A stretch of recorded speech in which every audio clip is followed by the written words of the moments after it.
Dear students, I welcome you all for the science class. I am Archana teacher.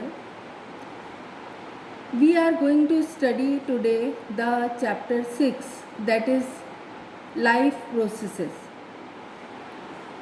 So first of all, we will do the introduction part. That should be clear to you in your mind that life processes is pertaining to what?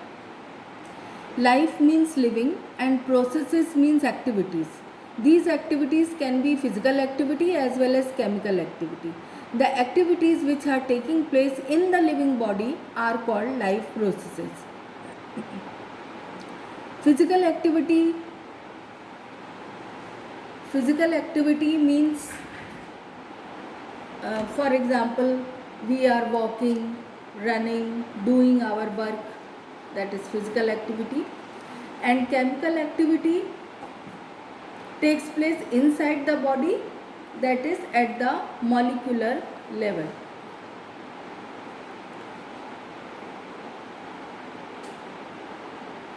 So that we have to understand that molecular level, whichever activities are taking place inside the body from cell to cell, these cannot be observed by naked eye. They are observed only, or they can be observed only through the electron microscope, because they are very minute. Now we will do the difference between living body and non-living body. The most important criteria between the living body and non-living body is that living body can do the movement on its own, while non-living body does not do any kind of movement on its own. Living body can grow while non-living body does not grow. Hence it is clear to you that then life processes also can take place only in the living body. Next comes about the other characteristic of living body, that is very important, that living body can respond to the environmental factors.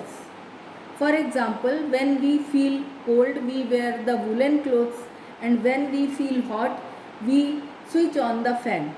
So because of the response towards the environmental factor, we are doing such activities.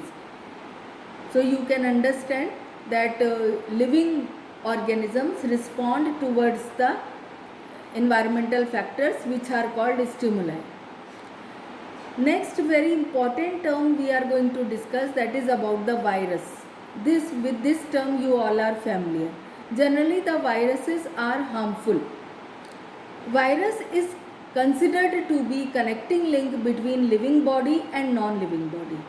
There are reasons for this. Let me tell you. First reason, that virus can live in dormant state for years. Second thing is that whenever it gets the favorable conditions, here favorable conditions means when it gets the proper host, that is the cell, in which it can survive and grow, then it becomes alive.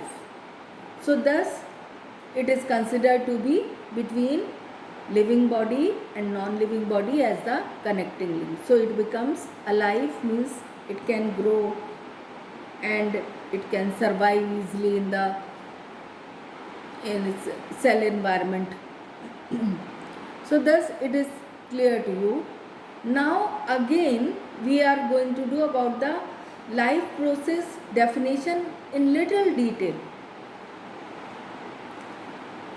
Life processes can be defined as the activities by which living organisms can obtain food, they can digest, this food can be absorbed, as well as the waste material is thrown out of the body, and they can draw energy from it, and they can respond to the environmental factor, that is called the life processes. So this is clear to you. Now you can refer the definitions on the screen, as on the screen these things are written, so you can very well connect what I am explaining you here. Okay, so just now what we did first of all what is the meaning of life process, then you know the differences between living body and non-living body, then you know the virus as the connecting link between living body non-living body, then the life processes description. Now one important fact is also there that I would like to discuss with you, that is the living organisms survive only when they are organized for their life processes. For example, we eat food, food is digested, food is absorbed, assimilated, undigested food is thrown out of the body. In any of the step, if it becomes disorganized or disturbed, then the whole life process get disturbed and the living organism cannot live. So that is why life process play a very significant role in the life of the organisms.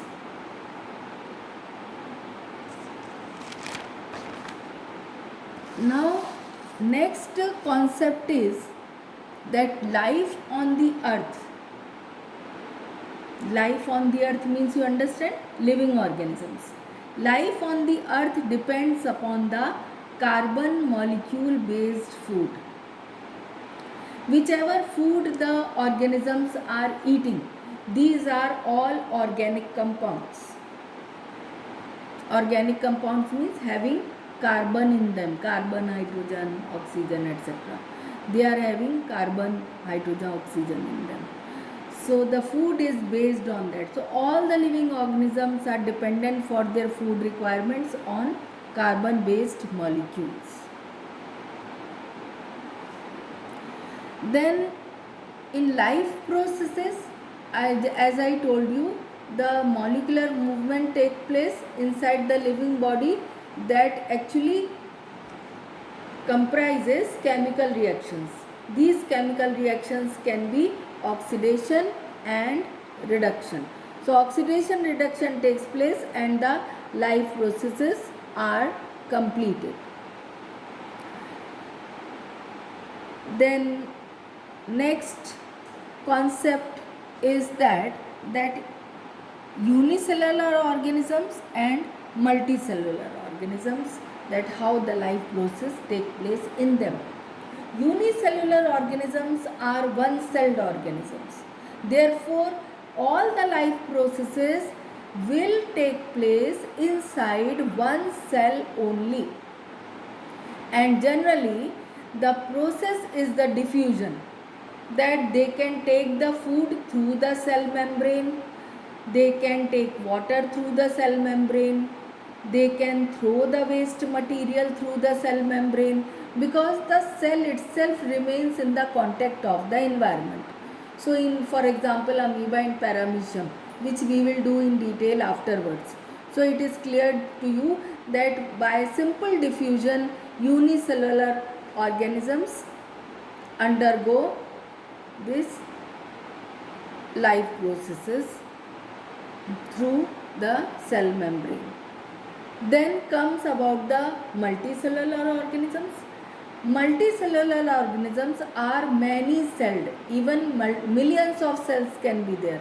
Therefore, you understand, all the cells cannot be in the direct contact of the environment. As in case of unicellular cell organism, one cell is in the direct contact of the environment, but here it is not possible. All the cells are not in the direct contact of the environment. So therefore, simple diffusion method for life processes is not enough for multicellular organisms. I think it is all clear to you. Now what we have done, we did now that carbon based nutrition is required by living organisms, then how the life process takes place in one celled organisms, then how the life process takes place in multicellular organisms. Then comes the nutrition. What is called nutrition? Nutrition can be described as the method in which living organisms take food and digest it in their body, and then they draw energy from it for all kind of life processes. So this is called the nutrition. Nutrition can be required by the living organisms in different ways. Just now I told you that all the living organisms require carbon based food, carbon molecular based food, but plants are the exceptions which require raw materials in the form of inorganic substances, and then they convert into organic substance as food. So only plants are the exceptions. Plants have only the capacity to manufacture their own food. No other organisms can manufacture their food. Only green plants. Plants also, in that only green plants can prepare their own food, can manufacture their own food. So for that one process is there, that is called photosynthesis. So plants prepare their food in presence of chlorophyll, sunlight. They take carbon dioxide and water from the atmosphere, and they prepare organic compound, that is carbohydrates. Then along with that oxygen gas is evolved. So this way photosynthesis takes place. So what is important for photosynthesis? Chlorophyll, then sunlight, then carbon dioxide and water. Now in this reaction, carbon dioxide is involved in making carbohydrate. Water gets decomposed into hydrogen and oxygen. The hydrogen is used up in making the carbohydrates, and oxygen, which is evolved from the water, that gets evolved as the product in the reaction. So that you understand that it happens in the photosynthesis. So that is why plants are considered as the autotrophs. Auto means self, troph means nutrition. Means they can manufacture their own food, as I told you again. So that is the autotrophs. So plants, green plants are only autotrophic organisms. Now next comes the heterotrophic organisms. Hetero means others, trophic means nutrition. So the other organisms take the food from plants directly or indirectly. For example, the plants are eaten by, or the plants, grass, leaves, they are eaten by cows, deers, buffaloes. So they are called herbivorous animals. Then next category is of lion, tiger, leopards. They hunt deer or cow. So because cows are in the forest also. So thus they depend for their food on them. So thus you understand, if plants are not there, trees are not there, then herbivorous animals will not exist. When herbivorous animals will not exist, then carnivorous animals will not exist. So therefore all are interdependent on each other. That is why autotrophs play a very important role, and all other organisms are directly or indirectly depend on them. Okay, so that you understand. Then heterotrophic nutrition, again I would like to tell you, this can be of three types. One is the parasitic mode of nutrition, second is saprophytic mode of nutrition, third is holozoic mode of nutrition. In parasitic type of nutrition, the organisms draw the food from their other plants. Means one plant will take the food from other plants. Generally, parasitic kind of plants are not green because they cannot prepare their own food, but they draw the food from the other plants. For example, cuscuta, that is also called as amarbale. So, but generally these are the example. In case of plant, I tell you cuscuta. Similarly, there are ascaris tapeworm which can live inside the body of the living organisms and can draw the food from them. Similarly, externally also they can take the food. For example, leech can draw the food once it gets stick to the body. Then ticks are there. So parasites can be external parasites, they can be internal parasites also. Then next is there, that is holozoic kind of nutrition. Holozoic kind of nutrition, in that the organisms take food as a whole or they take the part of the. For example, if we are eating grapes, then whole of the grape we are eating, and if we are eating the apple, then we are cutting the apple, that means part of the food we are eating. That is called the holozoic kind of nutrition. The last is here saprophytic kind of nutrition. In saprophytic kind of nutrition, the organisms are dependent for their food on dead plants and animals. So they take the food from them and convert them into simple molecules and thus digest them. In this, fungi is there, some non-green plants are there which take the food from them. So these are called as the saprophytes. So now students, you understand that autotrophic nutrition you understand, then heterotrophic nutrition you understand. In heterotrophic nutrition you understand that parasites are there, saprophytes are there, and holozoic kind of nutrition.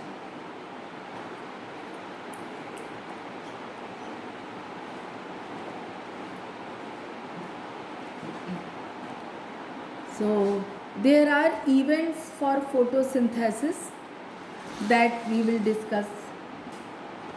Now you have idea about the photosynthesis, you know about the process. Now in photosynthesis there are several events. The first event is that in which the chlorophyll absorbs the sunlight. That means that is the first event. Chlorophyll absorbs the sunlight. So that is why only green parts of the plant can prepare their food. That means if green leaves are there, green stem are there, they can prepare their food because of the presence of chlorophyll in them. Then second event is that carbon dioxide is taken by the plant and it is used up in making the carbohydrates, as I have explained you. Then water is decomposed into hydrogen and oxygen. Oxygen is evolved as the product and again hydrogen is used up in making the carbohydrates. You can see the chemical reaction which is on the screen. 6CO2 plus 12H2O, chlorophyll, sunlight, C6H12O6, that is glucose, that is also called carbohydrate, and water, oxygen are formed here. So you can understand that oxygen is evolved in photosynthetic reaction that comes from the water and not from carbon dioxide. Whole of carbon dioxide is used up in making the organic compound, that is glucose. And this glucose or carbohydrate is stored by the plants in the form of starch. Okay students, this you understand.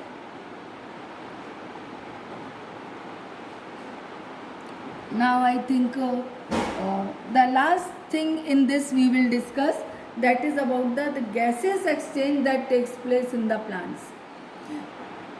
Actually there are special organs in the plants which are called stomata.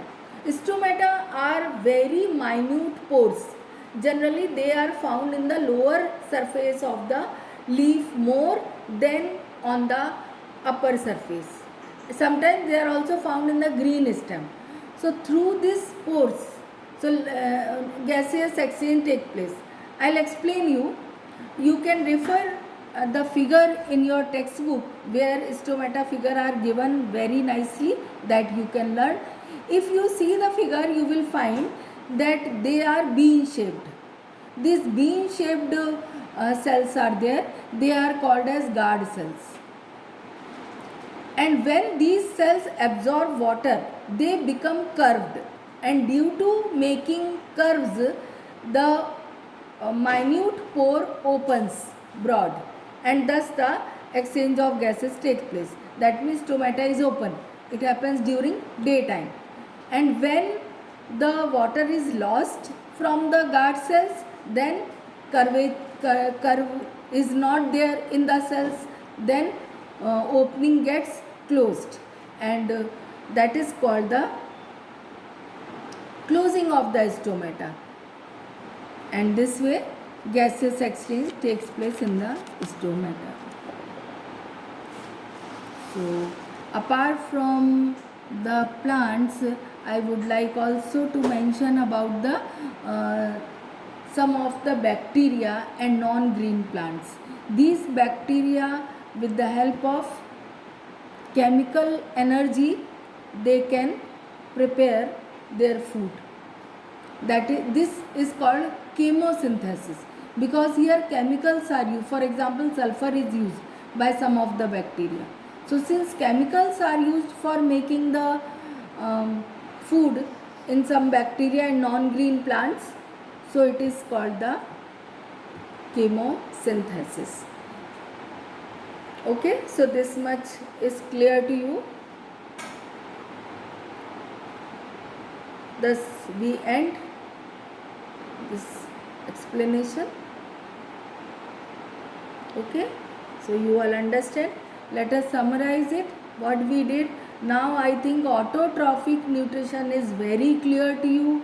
That is about the green plants, how they prepare their food, which are the events, from which compound oxygen is evolved. So I am giving you homework that all these, whatever you see on the screen, that you note down in your notebook, so that once you write all the points, it will be very clear to you. And then when we will have the Zoom classes, that time you can ask your difficulties if any point is not clear to you. So let us summarize what we did again. Autotrophic nutrition, in which you have to explain about the photosynthesis. Green plants are only the organisms which can prepare their food with the help of inorganic materials. Rest of the organisms are dependent on plants directly or indirectly, as I have explained, carnivorous animals and herbivorous animals. Then you understand the events of the photosynthesis. First, the absorption of the light energy from the sunlight by the chlorophyll. Second, you know the decomposition of water. Water is broken into two gases, hydrogen and oxygen. Hydrogen is used up in making carbohydrates. Then you know carbon dioxide is absorbed by the plants, that is again used up in making the carbohydrates. So this photosynthesis is clear to you. Now role of stomata is very important in photosynthesis. So that is structure of the stomata you will draw in your notebook, and you will write its structure and function both. Role of the guard cells, that you have to do. What is called chemosynthesis, that you should know. Equation is there, that equation is very easy, you can learn, because in respiration it is just reverse of the equation. So once you know the photosynthetic equation, then it is very easy for you to learn the this respiration equation. Okay, we end the chapter.